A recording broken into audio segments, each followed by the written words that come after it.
जिसमें अफ्रीका भी है। तो मैं समझता हूँ कि पाकिस्तान की मिलिट्री डिप्लोमेसी की वजह से ये बहुत बड़ी ट्रांसफॉर्मेशन आई है पाकिस्तान की, और दुनिया ने एक डिफरेंट लेंस से पाकिस्तान को देखना शुरू कर दिया है। ये वही दुनिया थी जो देख रही थी कि पाकिस्तान के अंदर IMF के प्रोग्राम के मसले हैं, आज वही दुनिया कह रही है पाकिस्तान के अंदर मैक्रो इकोनॉमिक स्टेबिलिटी है। जो दुनिया ये कह रही थी कि जी पाकिस्तान का तो मुकाम कोई नहीं रहा, हमने मार्का हक में वो मुकाम, दुनिया ने हमें देखा कि ये तो कैपेबल आर्म फोर्सेज हैं और कौम के अंदर और अवाम के अंदर शऊर भी है, और इंटरनेशनल जो डेवलपमेंट हो रही है हम उसके साथ अलाइंड है। एंड अबव ऑल देखें, अमेरिकी सदर जो हैं वो बार बार फील्ड मार्शल का सईद आसम मुनीर का जो जिक्र कर रहे हैं वो लीडरशिप को देख के कर रहे हैं। अमेरिकी सदर के पास इतना टाइम नहीं होता कि वो आपको पता है वो तो इंडिया को जिस तरह इग्नोर कर रहे हैं, और साउथ एशिया आजकल उनकी उस तरह रेडार में भी नहीं है, लेकिन उन्होंने देखा कि पाकिस्तान एक मेजर प्लेयर के तौर पे साउथ एशिया और मिडिल ईस्ट में इमर्ज हुआ है। आप देखें कि हमें किस अंदाज से जो इजिप्ट में हमारी मिलिट्री डिप्लोमेसी और हमारे प्राइम मिनिस्टर को जो मुकाम दिया गया, तो मैं समझता हूँ कि उसको दुनिया रीड कर रही है कि ये 250 मिलियन लोगों का जो मुल्क है, ये बड़ी इकोनॉमी भी है, इसकी इकोनॉमिक प्रोजेक्शन भी बहुत अच्छी है फ्यूचर की, हमारी जो इकोनॉमिक सिक्योरिटी भी ट्रैक पे है, हमारी लीडरशिप जो है वो विजन रखती है कि हमें किस तरह जो खित्ते के बाकी ममालिक के साथ हमें रेलिवेंट होना है। और अबव ऑल देखिए सबसे इंपॉर्टेंट चीज ये होती है, ये ट्रांजिशन करना आसान काम नहीं था, इसमें लीडरशिप को सख्त फैसले करने पड़ते हैं, इसमें देखें ये डू और डाई की सिचुएशन भी होती है। हमारी लीडरशिप ने जो फैसले किए हैं उसको ग्लोबली रिकग्निशन मिल रही है, और यही वजह है कि आज हमें मिडिल पार्ट के तौर पे, इंडिया क्या कहता था कि ये तो आइसोलेटेड है, इंडिया तो कहता था कि इनको तो दुनिया में कोई बुलाता नहीं है, इनके यहाँ तो कोई आता नहीं है। आज देखें हमारी लीडरशिप प्राइम मिनिस्टर साहब के पिछले कितने 1.5 साल के अंदर उनके 30-35 दौरे हैं इंटरनेशनली, बिल्कुल फील्ड मार्शल साहब दुनिया में रैली। और डॉक्टर साहब जो भारत ये कहता था उसके हवाले से बरतानवी जरीदा खुद ये कह रहा है कि उनके लिए दरमियानी जो ताकत का खेल है वो तवक्को से ज्यादा मुश्किल साबित हुआ है, भारत के लिए चैलेंजेस बहुत ज्यादा बढ़ गए हैं, भारत को मायूसी हुई है। देखिए भारत को तो मायूसी होनी थी, मैंने आपको शुरू में जो कमेंट किया है कि वो तो 12 साल से की कोशिश कर रहे हैं कि मिडिल ईस्ट में पाकिस्तान को आइसोलेट करो, मुस्लिम दुनिया से पाकिस्तान को आइसोलेट करो, इस खित्ते में साथ उन्होंने डिसफंक्शनल कर दिया। आज हम देखें, आज पाकिस्तान, चाइना, बांग्लादेश मिलके एक नया प्लेटफॉर्म बनाने की बातें कर रहे हैं। हम सार्क के मुकाबले अगर सार्क को वो रिवाइव नहीं भारत करता तो हम एक और प्लेटफॉर्म बनाने की बात कर रहे हैं जिसमें तमाम एक इंक्लूसिव अप्रोच होनी चाहिए और खित्ते के तमाम ममालिक को साथ मिलाना चाहिए। मैं समझता हूँ, और आप देखें कि एक वक्त में हमारे फील्ड मार्शल जो हैं वो बैठे हुए हैं वॉशिंगटन व्हाइट हाउस में, और अगले ही लम्हे हम ईरान से भी बात कर रहे हैं और वहां से भी उनकी लीडरशिप जो है वो और उनकी पार्लियामेंट पाकिस्तान के जिंदाबाद नारे लगा रही है, क्योंकि हमने एक बड़ी क्लियर पोजीशन ली। और देखिए अमेरिका ने भी उस पोजीशन को अप्रिशिएट किया है, भले हम अपने दोस्त मुल्क ईरान के साथ, नेबरली मुस्लिम कंट्री के साथ खड़े हुए। तो मैं समझता हूँ कि हमारी लीडरशिप ने bold, confident and long term फैसले किए हैं, और वो जो एक अप्रोच थी कि जी पाकिस्तान जी इररेलेवेंट है, पाकिस्तान का मुकाम कोई नहीं रहा, आज हमें मिडिल पार के तौर पे देखा जा रहा है। और ये सारी की सारी डॉक्टर जयशंकर जो भारत के वजीर खारजा हैं, ये उनकी खारजा पॉलिसी की नाकामी है, और नरेंद्र मोदी की नाकामी ये है कि वो सारी सियासत मजहब के ऊपर कर रहे हैं, सारी सियासत मुसलमानों को नीचे करने में लगा दी है, सारी सियासत उन्होंने सिखों को यूरोप अमेरिका में खत्म करने पे लगा दिया है, और ये जो इजराइल के साथ उन्होंने जो अपना कनेक्शन और गठजोड़ बनाया ताकि वो मिडिल ईस्ट के अंदर स्पाइन के किरदार अदा करें, तो इंडिया को बैक फुट पे आना पड़ गया और पाकिस्तान फ्रंट फुट पे आ गया। मैं समझता हूँ ये लीडरशिप का कराई, ये वन मैन विजन है, और यही वजह है कि रियाद हो जहाँ पे हमारे जो मोहम्मद बिन सलमान साहब हैं वो किस तरह पाकिस्तान की लीडरशिप को अप्रिशिएट कर रहे हैं। आप मिडिल ईस्ट में चले जाएं, बाद अभी हम लीबिया गए हुए थे फील्ड मार्शल साहब, उससे पहले अमेरिका देखें, तो मैं समझता हूँ कि हमारी लीडरशिप जो है उसको बहुत अच्छे से अंदाज से देखा जा रहा है। बांग्लादेश के साथ आप देखें तो हम इस खित्ते के अंदर हमारा जो किरदार है, हमारी जो अप्रोच है, हमारा जो विजन है, उसको बहुत अच्छे अंदाज से वेस्टर्न थिंक टैंक्स के अंदर, वेस्टर्न यूनिवर्सिटीज के अंदर, और उन्होंने ये महसूस किया कि ये वो रियासत है, ये वो स्टेट है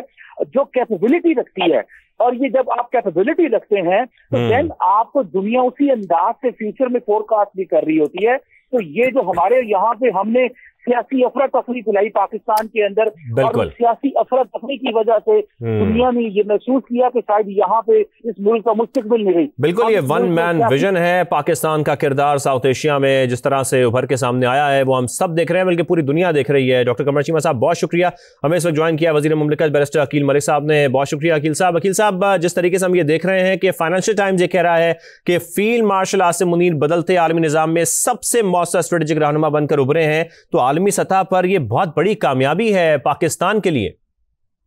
जी बिस्मिल्लाह, बिल्कुल इसमें कोई दो राय नहीं है, और बिल्कुल फाइनेंशियल टाइम्स जो एलेक्स रसल का आर्टिकल आया है उसमें वाज़ेह तौर पे जो आलमी निज़ाम में तेज तब्दीली है, और फील्ड मार्शल साहब के हवाले से जो उनकी हिकमत अमली को सराहा गया है और पहला इनाम भी उसको करार दिया गया है कि वाक़ईतन जो उनकी एफर्ट्स हैं, जो उनकी स्ट्रगल है for Pakistan and for Pakistanis, of course now that bearing fruit. जो जियो पोलिटिकल क्लाउड पाकिस्तान ने क्रिएट किया है, अल्हम्दुलिल्लाह अल्लाह ताला की मदद के बाद हमारी अफवाज के, हमारी लीडरशिप के की वजह से जो मार्का हक और बुनियाद महसूस में कामयाबियां मिली, अल्हम्दुलिल्लाह उस तमाम तर मामले के ऊपर जो है जो आपकी प्लेसिंग है एट हाई टेबल दुनिया पूरी में, जिस तरह अब आपको जिस नजर से निगाह से देखा जा रहा है, वो बिल्कुल उसका एक जो एक्सेप्टेबिलिटी है, जो उसकी कह लें ओनरशिप है, वाक़ईतन हमारी लीडरशिप की है। और बिल्कुल फील्ड मार्शल साहब ने जो इक़दामात उठाए हैं मिलिट्री डिप्लोमेसी के हवाले से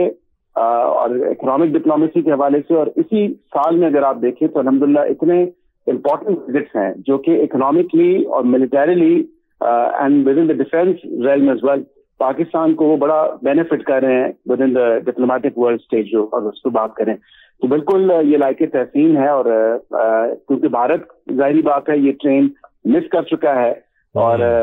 जो उसने अपनी हेजेमनी इस खत्ते में कायम की थी उसका बिल्कुल उसको जो है वाज़ेह तौर पे उसको एक शर्मिंदगी या पेशेमानी कहने हुई है मार्का हक और बुनियाद महसूस की कामयाबियों के बाद।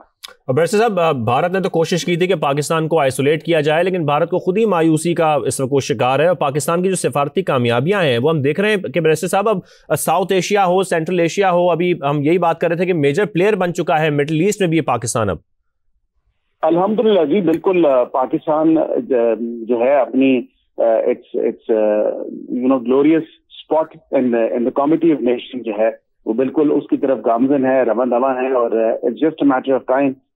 इंशाल्लाह ये जो कोशिशें हैं ये जरूर रंग लाएंगी, क्योंकि भारत बिल्कुल एक फ्रस्ट्रेशन का शिकार हुआ हुआ है, और भारत फ्रस्ट्रेटेड है तमाम तर मामले से कि वो ये तमाम तर देखे ना, एक पर्सपेक्टिव जो था अमेरिका का या वेस्ट का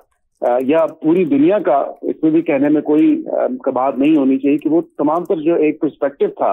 वो पाकिस्तान की विज़-अ-वी पाकिस्तान वो चेंज हो चुका है, वो बिल्कुल यकसर तब्दील हो चुका है कि पाकिस्तान को अब उस नजर से नहीं देखा जाता जिस नजर से पहले देखा जाता था। और ये तमाम तर कामयाबी मार्का हक को बुनियाद महसूस के बाद पाकिस्तान की अल्हम्दुलिल्लाह मुकद्दर के नसीब में। और बदलते आलमी निज़ाम में पाकिस्तान की जो खारजा पॉलिसी है बैरिस्टर साहब, वो कितनी कामयाब रही है? देख तो पूरी दुनिया रही है, लेकिन मैं चाहूंगा आप भी इस पर कमेंट करें। ये बिल्कुल ये पाकिस्तान की फॉरेन पॉलिसी की हिस्ट्री में ऐसा नहीं हुआ कि America, China, Russia, Saudi Arabia, Iran और मतलब ये तो वो मेन ममालिक हैं जिनकी मैंने आपसे बात की कि जो इकट्ठे एक साथ आप जिनके साथ दोस्ताना और बड़े करीब और कुर्बत वाले ताल्लुकात आपके हों, और एक ही टाइम पे आप इन तमाम इम्पोर्टेंट ममालिक जो हैं, रशिया हो गया, चाइना हो गया, अमेरिका हो गया, और सऊदी अरेबिया हो गया, और ईरान हो गया, तो ये तमाम तर वो ममालिक हैं जो कि इस पूरे खत्ते के हवाले से और ओवरऑल एक जियो पोलिटिकल जो सिचुएशन है उसके हवाले से एक अहमियत के हामिल हैं। तो जाहिर बात है इन सब के साथ दोस्ताना ताल्लुकात होना और एक ही वक्त में बेहद वक्त आपकी इतनी इनके साथ you know at the mutual respect के साथ एक यू नो इसी सिमिलैरिटी के साथ कि सबके साथ आपकी दोस्ती भी हो, सबके साथ आपके अच्छे ताल्लुकात भी हों, बाहमी जो ताल्लुकात हैं वो एक इक्वल फुटिंग पे हों, तो ये बड़ी मैटर करती है और उसमें कलीदी किरदार जो है वो ملٹری ڈپلومیسی اور مارکہ حق اور بنیان مرصوص کی کامیابی کے بعد ہے۔ بالکل، بنیان مرصوص کی آپ بات کر رہے ہیں، میں چاہوں گا جب ہم ٹرمپ کا ذکر کر رہے ہیں یہاں پر، تو ٹرمپ دور میں پاکستان کی جو سفارتی حکمت عملی ہے اس کو آپ کیسے دیکھ رہے ہیں، کیونکہ ہم اس میں ایک بہت بڑی تبدیلی دیکھ رہے ہیں اس وقت؟ جی بالکل، دیکھیں ایک ان کا تو 180 ڈگری شفٹ آیا ہے، اور اس شفٹ میں واضح طور پہ آپ دیکھیں کہ جو جس لینس سے ہمیں دیکھا جاتا تھا، اور یہ عام فہم میں بھی ڈپلومیٹک سرکلز میں بات ہوتی ہے، میں آپ کے ساتھ بھی یہ شیئر کروں، آپ کے ناظرین کے ساتھ بھی، کئی ایسے ممالک تھے جو میں انڈیا کی لینس سے دیکھتے تھے یا انڈیا کی نظر سے دیکھتے تھے، اور ان کو واقعتاً یہ ریئلائزیشن ہوئی ہے کہ پاکستان کو جو انڈیا کی لینس سے ہم دیکھتے تھے یا انڈیا کی نظر سے دیکھتے تھے تو وہ غلط کرتے تھے، ایسا نہیں کرنا چاہیے تھا، اور اس چیز کا ادراک بھی ہے اور اس چیز کے وہ بالکل عارف بھی ہیں۔ تو واضح طور پہ جو ڈپلومیٹک فرنٹ پہ امریکہ کے ساتھ فی الوقت جو فارن پالیسی کے حوالے سے اگر آپ دیکھیں تو الحمدللہ یہ کامیابی بہت بڑی کامیابی